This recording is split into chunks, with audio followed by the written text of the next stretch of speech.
I naturally have a curious mind. I want to learn about things that makes my life better. There are times where my body has been betraying me, but my mind was experiencing the high. Sharing the feedback that you get from other people experiencing happiness and joy is much greater than your own. Absolutely. Have you ever stopped to wonder why you keep making the same decisions, falling into the same patterns, or reacting to life in ways you wish you could change? The truth is, every one of us is living according to an invisible framework, a way of seeing the world that shapes what we notice, what we value, and ultimately who we become.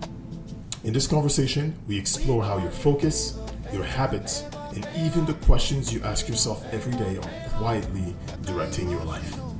Because if you can become aware of the framework you're living by, you can begin to intentionally build the one that leads to the life you actually want. In last week's conversation, we began to talk about the model of the world that are responsible for the way that we interact with the world, the relationship that we have with this world that we live in. And we discussed that there are 6 pillars that we've identified that our teachers have taught us that are responsible for making up your model of the world. We discussed 3 aspects last week, and today we're going to discuss the next 3. We started with your global beliefs being one of the pillars responsible for your model of the world. We mentioned that it's those sweeping generalities, those beliefs that you have that apply to entire categories of your life, such as somebody may believe that long distance relationships are doomed to fail, for example. That is a general belief that people have, and because of that, also it becomes a self-fulfilling prophecy, but that is another topic. Next, we talked about your rules and values, also the role that they play in forming your model of the world, and we discussed that your values are the things that are important to you, and your rules are the set of conditions that must be met before you can experience the value that you have. Your value may be something such as health, and for you, if you have a really difficult rule to feel healthy, you may decide that I only feel healthy when I have a 6-pack, for example. That is a really, really difficult rule for most people. But some people have that rule as part of their health value. And finally, we ended with your top 2 needs as being the 3rd pillar that helps you forge your model of the world. And as we discussed in a much previous conversation, again, there are 6 needs of the human. Certainty, uncertainty, loving connection and significance, and finally growth and contribution.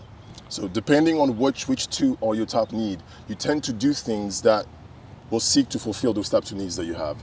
Today, for the 4th one, the first one that we're going to discuss is your primary vehicle. And this is also related to your top 2 needs because you tend to have certain ways that certain behaviors or actions that you pose consistently in order for you to fulfill your top 2 needs. And those are your primary vehicles. So let's start from there. Yeah, introduce.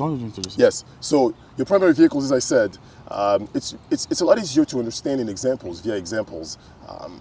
If let's say your top 2 needs are significance and uncertainty, for example, what are some ways that you can choose to fulfill that need for significance? An example could be you can find yourself overspending, for example. It's just natural for you to overspend just so that the people around you have what they need. So you're putting yourself in the back seat, and you're doing this consistently because you're getting something in return that is perceived significance from the eyes of your people. You're paying their rent, for example. You're paying their school fees. You're helping them with their medical bills. Meanwhile, you're hurting yourself. But on the back end of it, you're getting that feedback from the people that you are a good person. They like you. They cannot live without you. And that is fulfilling your need for significance. So one of your vehicles, in this case, I choose a very unhealthy one because there are healthy ones as well. Yes. But just an example. The ways that you use in order to fulfill the top 2 needs that you have. Those are your primary vehicles. And I turn it back to you, Christian. Are we even well placed to tell people what a good vehicle is supposed to be? And how do you even go about choosing your vehicles for your needs, your top 2 needs? You know what? I think that the vehicle you choose to be a personal thing. But there are vehicles that are obviously bad. Yes.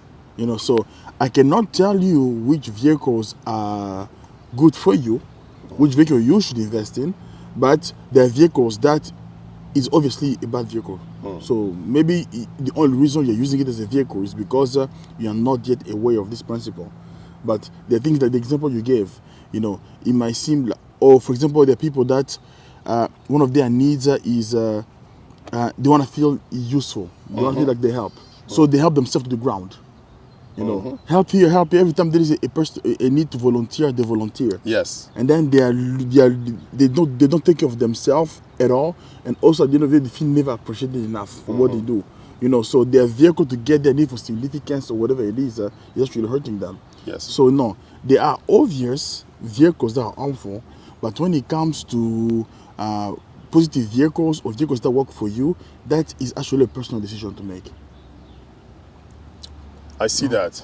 Now I'm wondering, you know, my top two needs, as I believe right now, I've definitely become growth and contribution for the most part. Yes. And what are some vehicles? I know those are also yours. Yes. What are some vehicles that you use for you personally, if you're willing to share, to fulfill that need that you have for contribution and for growth? This is one of them, for example. You know, what I've learned is there is a strange thing, because there are also rules for me to feel like I'm experiencing this, and I never thought of it before. Yes. You know, and for me, one thing that I believe is positive, at least, is I naturally have a curious mind. I want to learn about things that makes my life better, right? And one of the vehicles that helps me experience growth is reading. You know, exploring new ideas, constantly exploring new ideas. So I absorb a lot of information. The best I can, I try to make them useful. And then the next vehicle when it comes to contribution is sharing the things that I'm learning, sharing the growth I'm experiencing. Then it shows up in many things, in this product, for example, in the book that I wrote, in the communication that I have with my friends. You know, a lot of friends call me at a very specific kind of time in their lives for specific things. And for me, that feels that need for contribution, because I believe that I'm giving them a gift by giving them access to me at times when it hurts. So maybe at least that one is something I need to adjust. Maybe I need to not be as accessible as I am. You know, so because I'm realizing it does break flow, it does break my concentration, it does makes me take longer to accomplish the things I need to accomplish, but it satisfies that need for contribution for me, because I believe that human needs sometimes are time specific. You know, people can go through things and they need you now. That same help later is not as useful. It was useful now. You know, because maybe now I'm going through a panic attack. Now I'm going through a crisis. You know, later on, I've absorbed this crisis. I've dealt with it, whether healthily or unhealthily, you know, but the kind of help, the kind of need that I had was time-based. So I knew that I experienced that myself. That's the reason why I added, a rule, that there's certain people in my life that get access to me when they want it. I'm not sure if it's serving me fully, to be honest, but that is how really one of the vehicles that I use to satisfy my need for growth and contribution, and I'm not even certain if it's a good vehicle. I'm still evaluating it. Something that I struggle with, even to this day, I haven't found peace about that, is this notion that we've learned. It sounds wise, that you're supposed to help people from a full cup. You cannot be helping people from an empty cup. But being Christian, as we both are, is that really what we believe the Christian worldview teaches, the Bible teaches, that we are to always make sure that we are full before we can pour out into somebody else? You know, as we're both providers by nature. I don't, as a man of your home, as a provider for your home, I don't even think it matters. You're supposed to dig in the negative if needed to help your family, to help your kids. And if you can do that for them, we are all brothers. We're supposed to love the next person as one. So that notion that has been taught to me, that sounds so good, that you're always supposed to make sure that, even like on airplanes when they tell you before you help somebody else, make sure your oxygen is on. Like, it sounds great, but I can't reconcile that with my worldview, my Christian worldview at the same time. Those are sacrificial elements that we celebrate in religion and spirituality. Yeah, do you know Where do you that? stand on that? I think it's a matter of a definition. You need to define what it means to have a full cup for you. It means different things for different people at different times. You know? And the truth is that this is just my analysis, personal me, Christian. Yeah. I believe that we can be filled in certain aspects while being empty in other aspects. You know, there are times where my body has been betraying me, but my mind was experiencing a high. You know, so I'm struggling. I have a broken leg and I cannot move. I'm frustrated because of that. But at the same time, I've been absorbing information. I'm in the E.E.F program. I'm spending hours and hours in seminars, conversation with strangers all over the world. So, though there's some frustration and some friction caused by the state of my body and my health, there is also at the same time a state of bliss and fullness when it comes to what is in my mind that I want to share with people. You know, so I do believe that, I do agree, strange enough, that we are to give from a full cup, you know, but let's select the cup. We don't have only one cup. We have many cups. And I guess it makes sense that you can't give what you don't have. Yeah, so that exactly. also makes sense. Yeah, that is my view of the situation. I'm not certain how right or wrong I am, but that is my view. I think cups represent different aspects of our lives, and human beings are complex creatures. Really, they are complex. They're not surprising creatures, really, at large, but they are complex creatures. We are complex beings, and we have a lot. You know, there are people that might be suffering financially, but spiritually they are filled. We've seen them a lot, and those people, they have quite a bit to give you, spiritually. But if you come to them with financial need, they have nothing. The cup is empty. Was it Peter who said in the book of Acts, money and gold we do not have. What I have, I freely give to you. Wasn't that one valuable than money and gold? You know, the brother now he can walk for himself. Yes. You know what I mean? So the truth is, we need to check. You're making me realize this now. We need to have a systems to check which of our cups are empty. Which cups do we really carry? Major cups. And which of them are empty, so we can know who we can give to, when, and how. You know, because if I can be, sometimes I can have my solical cup is empty. You know, I'm not experiencing the best joy and happiness, but it does not mean that my knowledge-based cup is empty. So somebody comes asking for me for my knowledge, I should be able to not let my soul get in the way of giving them that knowledge. I'm using the soul because for me that is the one thing that gets in the way of almost everything. It's incredible. It's incredibly effective at shutting you down. An unpredictable mess, you know. But just because my soul is empty, it doesn't mean that I cannot share knowledge with you that can help you.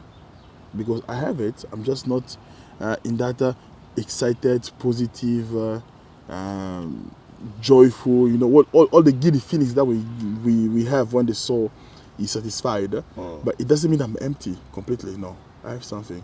So what you said is correct. As Christian, we always have something to give. It's just the awareness of selection and the understanding that there is more to us than one lane. I see. Yeah. We're not one individual. I guess I've always thought of us as one individual cup. Yeah. But we have different many aspects of us where we can help from. Yeah. So that is actually quite satisfying to me as an answer. It's the best that I've heard so far. Okay, so I feel prompted to remind our viewers of a notion that we talked about before, and it ties into your primary vehicles as well. We talked about the classes of behavior a while back in one of our previous conversations, and we distinguished between 4 classes of behavior. And we shared with you that at any given time, the habits that we engage in have 4 kind of purposes. Either they feel good to you, right? They feel good. You want to do them because they feel good. They are good to you. So, you know, maybe they may not feel good to you, but they're good to you. So They're like good for you, exercise, yeah. good for you. So they feel good to you, they're good for you, they're good for others, and they're good for the greater good, to put it broadly like that. Yeah. And we said that the class 1 behaviors are the behaviors that check all those boxes. They're good for you, they feel good, they're good for the greater good, and they're good for others as well. Class 2 behaviors have only 3 boxes checked, but they don't feel good to you, at least in the Yes. beginning, like exercising, for example. Yeah. But they check all 3 other boxes. And class 3 behaviors only check 1 box. They feel good, but they're not good for rest. you, they're not good for others, they're not good for the world at large. And class 4 behaviors check none of the boxes. You know, they're not good for you, they don't feel good, they're not good for others, and they're not good for the greater good. Yes. So I'm sharing this because the piece of advice Yeah. that our teacher shared with us as it pertains to your primary vehicles is, if you find that your primary vehicle, let's say for example you're somebody whose need, one of the main needs is certainty, for example, and you know that beer, that cold nice beer, will give you that same consistent feeling every single time, and that is a vehicle that you've used in order to always get that certainty that you need every day. Now, when you engage in such a behavior, this is a classic type 3 behavior. It feels good, but it checks none of the other boxes. Now, one of the keys here is to find a way to move your class 3 behaviors all the way up to class 1 if you can. Even if you get it to class 2. But Wait, I don't think you can move a class 2 behavior to class 1 behavior because it is bad for you. no, I'm saying it's not the behavior itself. It's a need that you're feeling. So finding a different way, finding a behavior that is in okay, class I 1, understand what you right, to replace... To replace the retailer. Yes. So thank you. I misspoke there, Yeah. but that's the idea. It's not really the behavior that you're after. You're trying to fulfill a need, and behaviors are just vehicles Very good to help you fulfill needs. those needs. Exactly. So if it's drinking that is your way of finding that certainty, well, maybe for you, maybe finding a way for the gym to become that for you, for example, that certainty, Yes. that good feeling that you have, that adrenaline and dopamine hit that you get from the gym, or many other things. I strongly advise you to go back and check out that episode that we recorded a while back. It's in our page somewhere. But the game is try to get all of your vehicles to be in class 1, class 2 or class 1. Yes. And that in turn, it serves in making your model of the world much more empowering and much more useful to you. All right. So should we move on to the next one? Yeah, I just wanted to add something about Yes, that. please. Somebody said, I don't remember whom, I don't remember if it was you, it was another member of the class, it was Peter Sage himself, who was in the class, I don't remember. But he said that the secret of a successful life is to become proficient at moving class 2 behavior into class 1 behaviors. Yes. Why? Because in class 1 behavior, when something feels good and is good to you and is good for the world, then it becomes a good thing to do with no friction. Class 2 is where we start because class 2 has friction. Yes. It does not feel good. So the secret is most things, once you do them long enough, the friction goes away and Yes. they become class 1 behaviors. So one thing you can look up is to what about class 2 behavior, like working out. I know I've experienced training as a class 1 behavior in my life for a long time. Right now, it's a class 2 behavior. Yeah, because I've been hurt, I'm out of shape, and it hurts. You know what I mean? And I now desire to bring it back in the class 1 behavior because I want again to wake up and not wait to go there and conquer the hill. You know, that feeling. So that's just an example. Moving your class 2 behavior for class 1 behavior and collecting as many class 2 behaviors as you can. You know, if you're not experiencing class 2 behaviors, it means you're not growing. It means you find yourself a few class 1 behaviors that you're enjoying and you are costing. That's okay. If you can do that, you know. But people who grow, they slowly add class 1 behaviors, class 2 behaviors, and move them to class 1 convert them with to time. class 1. Convert them to Yes. class 1, and that changes life positively. It affects all other areas of your life. It's a great thing. Yeah, I mean, we talk about this, really fast like this and semi-casually, but it does take work. It does take that willingness for you to stick with it. Yes. Nobody can change. We don't have a magic formula for you to change your class 3 behaviors immediately to class 1. There's a little bit of work that you have to do on yourself and commitment and self-love, really, for you to stick with it and stay in the fight until you've arrived to a point, and you will arrive there inevitably. As Christian said, working out doesn't feel good to most people, but you have those few crazy people who are gym rats who wouldn't do anything other than just being in the gym. That's where they feel Yeah. at peace. And they didn't start out like that. That much I can guarantee. And the gym is only one example. I know we tend to use that one Because it's easy. it's easy to think about Yeah. as a class 2 behavior. But anyway, so we talked about your primary vehicles. Now let's move on to the fifth pillar of your model of the world, and that is your primary focus. Primary focus, this one is quite simple to talk about, but you can either be focused inwardly or outwardly. And it turns out that one of the main reasons why people are stressed is simply because they're turned too much inwardly. That they feel as though at this current moment, the events of life are not lined up the way that I want them to be lined up. As if you had kind of like a right, like the universe where God owed you something for everything to be lined up the way that you wanted. And I speak to myself Madness. as well as I say this, but you can either be focused inwardly, so for you, what is in it for you, and how does the world at this current moment serve me? Or you can be focused outwardly, where you're concerned about the well-being of others for the most part. And I think this reminds me again of something that we talked about before, being ethnocentric or world-centric as opposed to egocentric. Yes. But that's really what it is. At any given time, you can sit down and self-assess and wonder, am I focused on myself right now more than anything, or am I focused on others, on the well-being of others?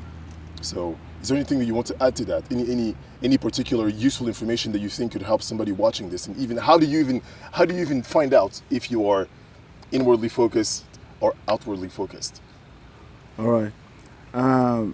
My mind just goes to how do making any of these changes serve you as a human being.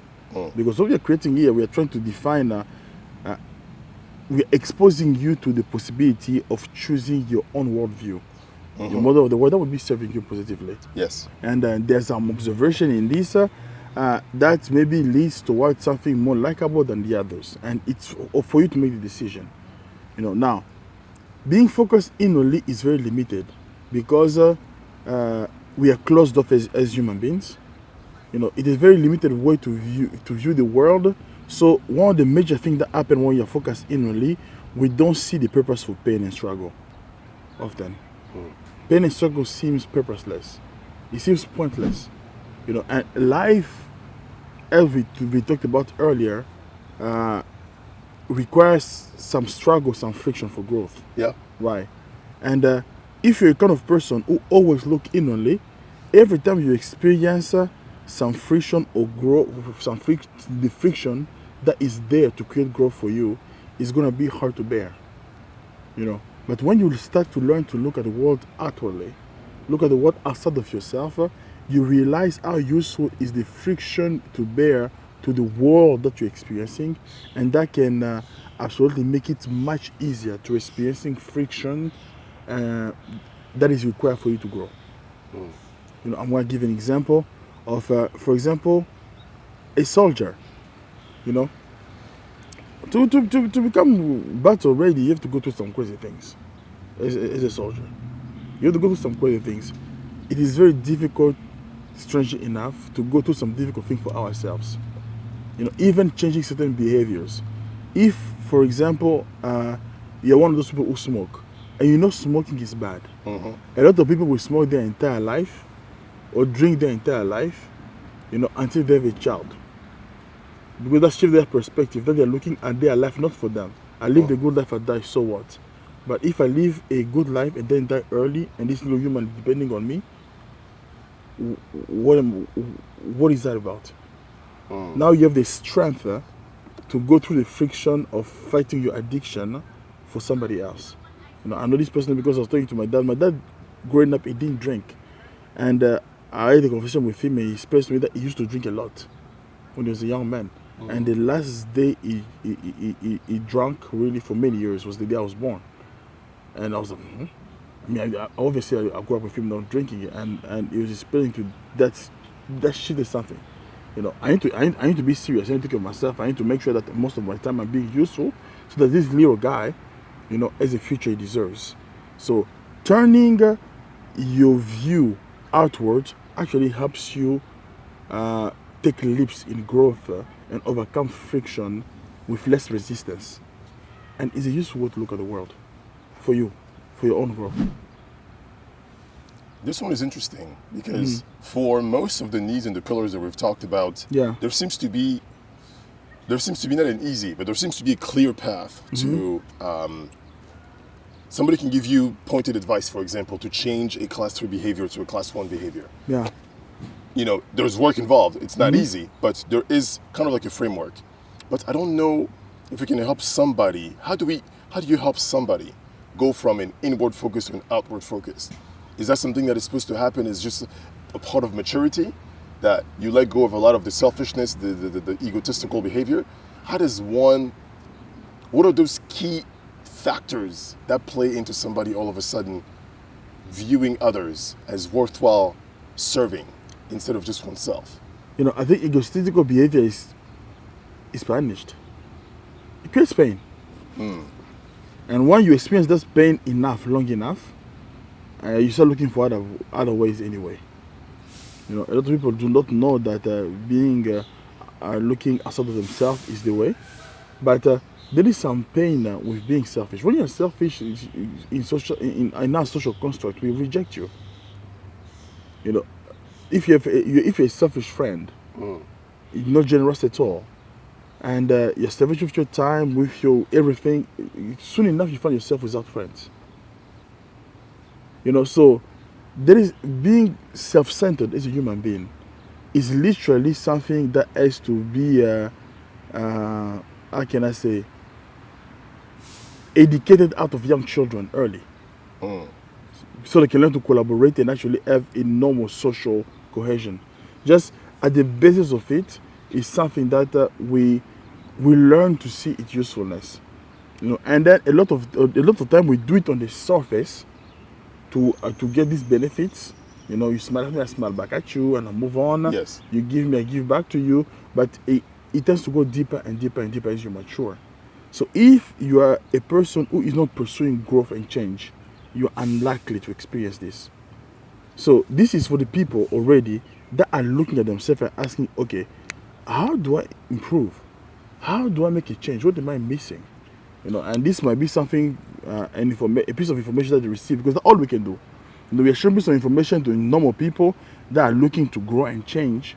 And once they hear this information, they get to make the decision whether they can explore it or not.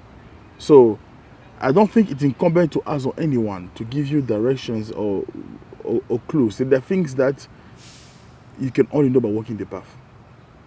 And this is one of those things. If you find it valuable, start walking the path. Look at it. Am I a selfish person? When I'm in argument, do I always just stop by looking on my side?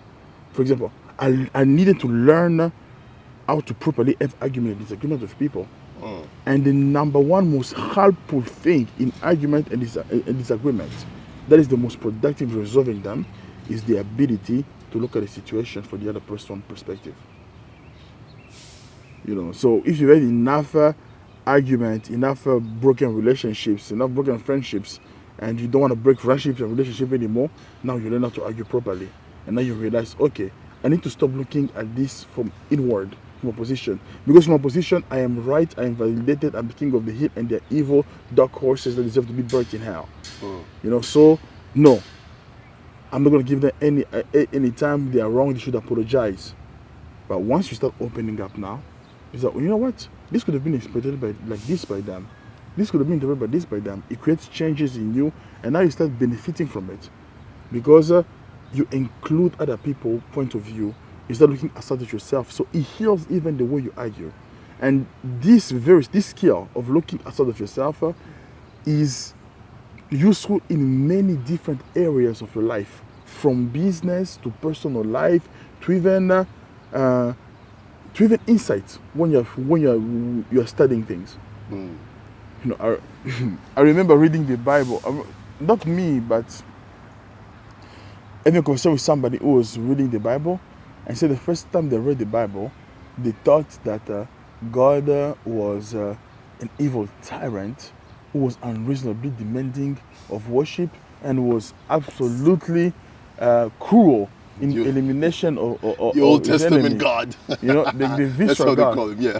And their pastor told them, okay, you read the Bible while you're looking for you. Now I want you to go read the Bible and look for God in it. And that changed their life. because now they understood that, okay, no. It gave them instructions to do certain things, and then he had to bear generation and generation of betrayal. As a matter of fact, his reaction is mercy.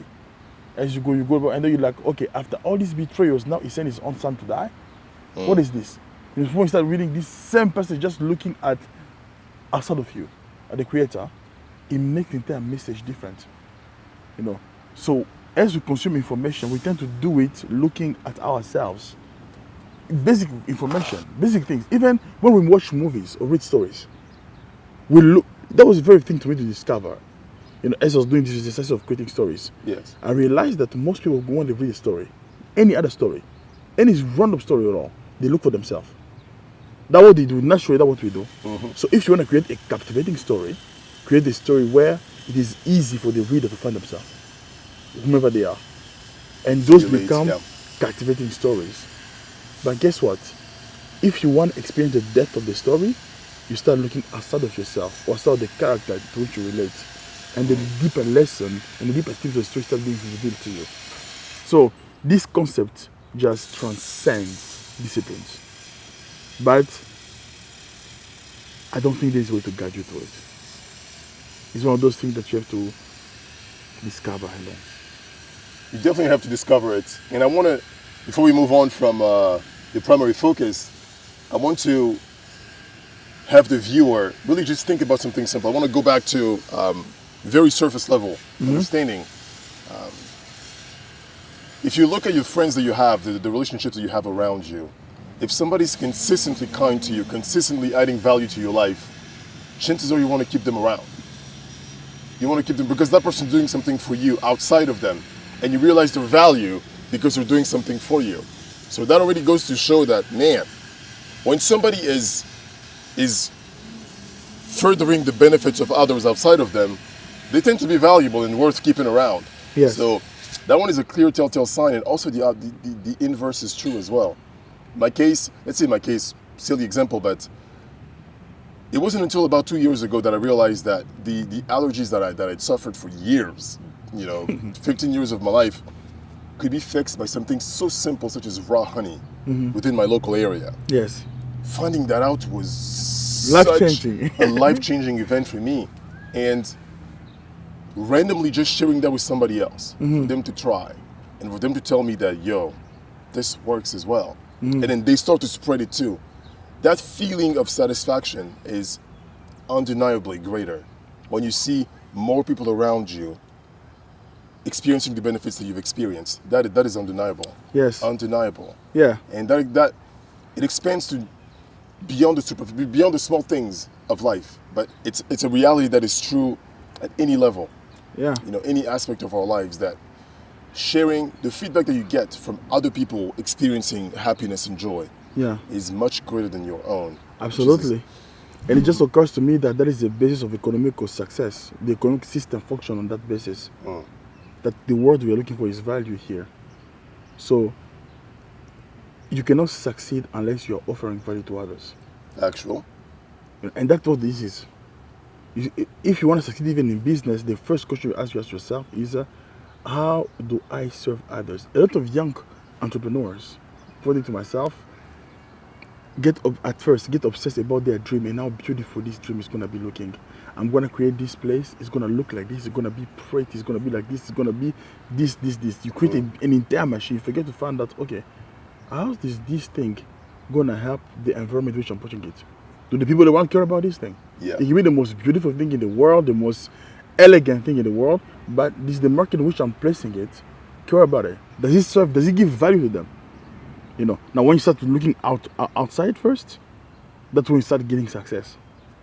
So it's a principle that transcends disciplines truly. But you have to find it, you have to understand it, and you start seeing it everywhere when you understand it. Yeah, on this one we can categorically say. I mean, as we have these conversations and as we share with you our journey of growth, as we're growing alongside you, we will very rarely tell you this is better than that, or this is the way to go. But you will definitely find much more enjoyment out of life by being outward focused and inward focused. I don't even think there is any particular religion that says otherwise. I have yet to see somebody make a point that is compelling, that being inwardly focused is greater than being outwardly focused. In an extended period of time, obviously, for a long period of time, because there are some times when I need to focus on me. We're not talking about those, obviously, but your way of life in general. So that was the fifth pillar. Let's move on to the last one. The last one is also just as important, and this is your primary questions. Your primary questions in life also are very responsive, hold a big weight in forging your model of the world. And what do I mean by your primary question? At any given time in your life, if you analyze things deeply enough, you realize that the things that you do, the things that you consider worthwhile doing, the people that you hang around, the habits that you have, it turns out there is a question within you, whether you are aware of it or not, that helps you, that pushes you towards, yes, I'm going to do this, or no, I'm not going to do this, right? And those are your primary questions. For example, one could be somebody who wonders, how can I maximize my profit? So how can I earn more? How can I earn more? That can be a question for people. If that is the primary question, their friends can come and tell them, hey, listen, we have this float trip going on this weekend. Are you willing to come? But the person to whom this question is being asked has been trained over the years to, first of all, view, okay, am I going to make money off of this? Yes. I could stay here in town and go to work and pick up a overtime shift and make some more money, and you're having me go on the float trip. For what reason? So this person would easily choose, hey, I have work. When you tell somebody I have work, I mean, you don't fight back. Okay, they have work, they're an adult, they're supposed to live their life and be responsible, and they go work. So that is an example of a primary question. And there are many such questions out there. How can I be safe? Safety is something, a value that is so prevalent in many people's lives that they view everything through that lens. Yes. Does this keep me safe? Does this keep my family safe? Or, that really is the idea. So I was hoping that in this section we would also be willing to share, if we want to, some of our primary questions, and how did we develop them? And do we even believe in this framework? Is this even really truly something that forges our model of the world? And if we have any of those that we're aware of, what say you? I believe it is, at least personally for me. I believe the most important thing that human can do in early realm of discipline is to learn to ask the right questions. Anything that you do, just learn to ask the right questions. Because when you ask the right question, then you have an opportunity to get to the correct answers. Answers that serve you. Question puts you on the path of thinking, and often thinking leads you to decision that shape you, the kind of life you have. So if you're constantly asking the wrong question, you're thinking about the wrong things and having the wrong life, basically. Okay. And yes, and for me, for example, there's a question and that I know I ask myself is, will this add value to the world? For example. I want to write a book, will this add value to the world? I wanna sing at church, will this add value to the world? I want to do this specific business, is this adding value to the world? Yeah, I mean, the number one question for me is he honoring God, to be honest. This had to do with the main thing in my life. Yes, your worldview. Yes, your model of the world. The model of the world. Is this honoring God? That's the number one question I ask myself. Does this thing honor God? Does this thing honor God? And what of my decision comes from there. But then there is, does this add value to the world around me? Usually things that I do because they add value to the world around me turns out good. And things that I do because they honor God turns out good. Things that I do when on those weak moments when I ask my question that this give me significance, often turn out bad. So with experience, we're trying to learn the questions that drive you to the good place. And there's plenty of bad questions. Does this make me look good? Turns out very bad, very often. Does this satisfy my needs? Often turns out bad. Sometimes I will escape and be satisfied with no damage, but long term, it turns out bad. So I figured out a few questions that generally turn out good. Does this honor God? Always turns out good. If I did something just because I believe that it honor God, it turns out good. Does this serve add value to the world or Western is good for me. So that are the two I can submit right now. Yes. There are no all Westerns are good, and I know also that this battle in me, because this is not happening always consciously. It's built in. I wish it was consciously, because if it was consciously, then I would always revert to the two that I know serve me. Yes. But in the flow of life, sometimes there are questions that get in the way, that over time with maturity you start eliminating. I can tell you now that a question is, does this make me look good? It's a question that I don't ask anymore for things, because the opinion of other people, and that was, some people struggle with that particular thing. Oh, yeah. But for me, that was one of the easiest things to do, because I've always been a contrarian anyway since I was a child. So does this make good stop being useful quickly and easily? But there's other questions that are still hurting me sometimes when I'm not in a state of awareness. Does this bring significance to me? That question I find myself asking it sometimes, and I realize that in the midst I end to not care for the people around me better, and in the long term I have to apologize now because something has gone far, or I'm carrying guilt because XYZ. So it's one of those things. And this is a nuanced issue as well. Some of these questions that could be useful in some circumstances or not in others. For example, does this make me look good? Yes. This one, I can see this being useful in a business environment. I guess your company, because obviously the success of your enterprise is largely dictated by the perception of the public as well. Perspective, yeah. If people, for very fickle and whimsical reasons, can just put you to the side because Christian wears his hats backwards, and that triggers in them the notion that he's immature, he acts childish, So I'm just realizing this now as we talk about this, that some of these questions are very nuanced, and we change over time as our model of the world is reshaping and changing as we mature, as we grow, as our priorities shift.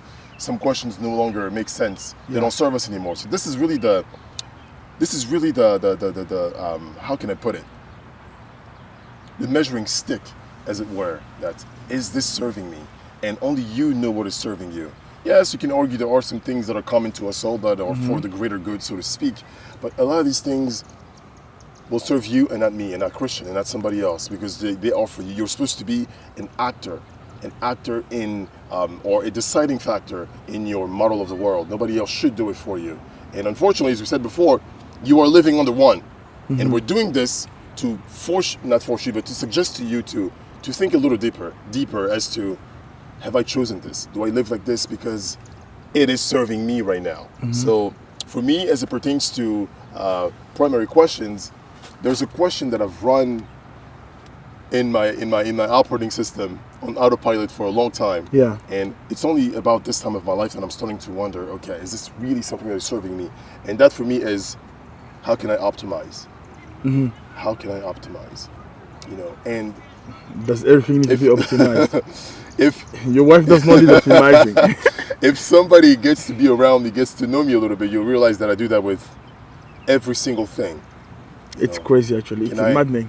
How I do the dishes. Is there a way to optimize this? If I make the spoons face this way instead of that way, do they get 1% cleaner? And that is worth my effort. I do that with everything. It's very useful in business, I must admit. I am willing, I'm even happy to pay money if there is something that is optimized, if I can redeem more of my time. I guess the deeper question behind that is, how can I save more time? So you need to look into this time thing. I wonder, is that really a worthwhile expenditure of my energy? Because obviously at times, listen, do I really have to optimize to do the dishes? Maybe not. Do I really have to optimize the routes that I take to go places to save a minute here, 30 seconds there? Probably not, I guess. But that is something that I'm wrestling with right now as I speak to you. That is a big primary question for me. Can this be optimized? How can I do this better? In fact, is a better question. And when I say that, usually it results in, how can I save more time or more money, or but it's all about optimization. That is. I must admit, I do appreciate that in work. In businesses we do, it is usually very helpful But in the life to life, it can get tedious. It is even we can have a conversation, and my little sister or my wife or Christian can deviate to a different topic. To me, it is not optimal. It's not natural.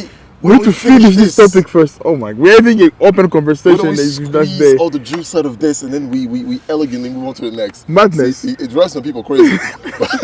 but that is a primary question that I've had, and I would say to this day, and I'm willing to share this. Mm-hmm.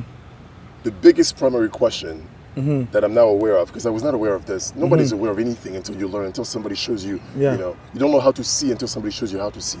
Basically, to me, this is actually something that is it's in the culture. Yeah. It's WWJD. You know what that is? What will Jesus do? Yes. I found out to be, as I've thought about what is my primary of primary questions right now, is what would Jesus do? And I find myself in those moments when I'm aware of the gap of the stimulus and the response. I'm not always aware.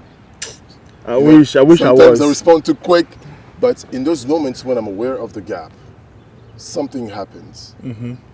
Okay, I get rear-ended by somebody in a very negligent way. I'm like, how could you not see this? And you have those couple seconds.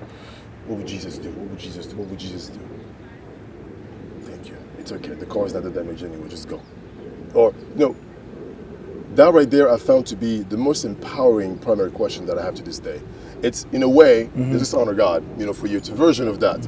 But I found it funny that this one I got from the culture. From because in fact people even use this jokingly. You know, they're not believers. Like, okay, come on, what would Jesus do now? You know, you're supposed to do this. But I found that to be the most empowering for me at this very moment.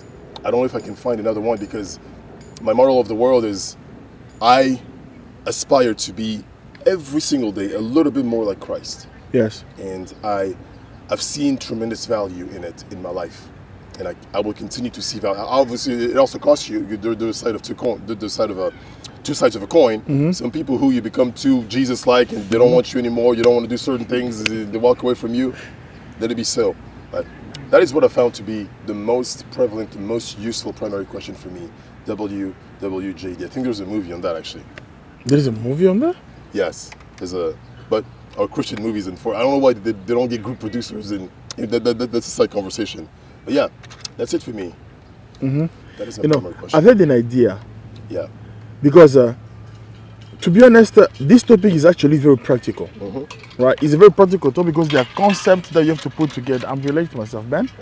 Could we create a template to get people into purposefully sitting down and creating the model of their lives? A document that I can put in the description of this video, where we just break down these things in a way that somebody can use it, take it, sit down, and walk down, and then manufacture their own model of their life that they want on paper. Like you said earlier, it seems beautiful, elegant, and natural thing to do, but do people want it? You know, let us know. I'd be happy to do it. You know, is that something that people are going to find useful? I would 1000% find it useful. Yeah. Because I'm thinking about it, you know, this is just at the beginning we thought we defined what's the model of the world, we work it down, or a few of these concepts where they are, and leave you space to consider them while creating your own model of the world, because it is extremely useful to at least have it. Yes. You're not going to live with it all the time because we're human beings. We respond sometimes instead of act. We react instead of respond sometimes. But once you have determined what your model of the world is, it allows you to respond more often than react. And it is extremely useful because it improves your life in general. And I believe it is possible to have something that somebody can use. That is a valuable idea, and I can even go one step further. This applies to just about most of the things that we discuss, because we come here with a practical emphasis, right? Knowing that if this just ends up being information to tickle your ears and to make you feel good for the hour and a half that you're with us, or hour, then this is a waste of time. You know? Unless you can actually glean something, even just one thing to work on, then templates for different things. Tell us what you think, and I'm sure Ben is gonna create a very clean and usable template for you guys, and we'll post it somewhere, and you can use it if you want it. If you don't want it, then we won't do it. But that's it. That's it for the models of the world. You know, close us out as you always do. Ladies and gentlemen, we are at the end of this conversation. It was fruitful, useful. I learned something, and I hope you learned something. Obviously, we want this to grow, and for this to grow, we need your help.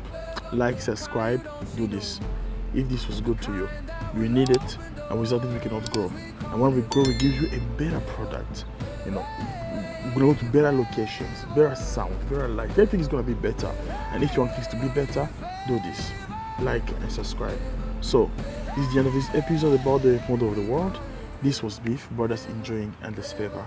And we bid you goodbye and see you soon.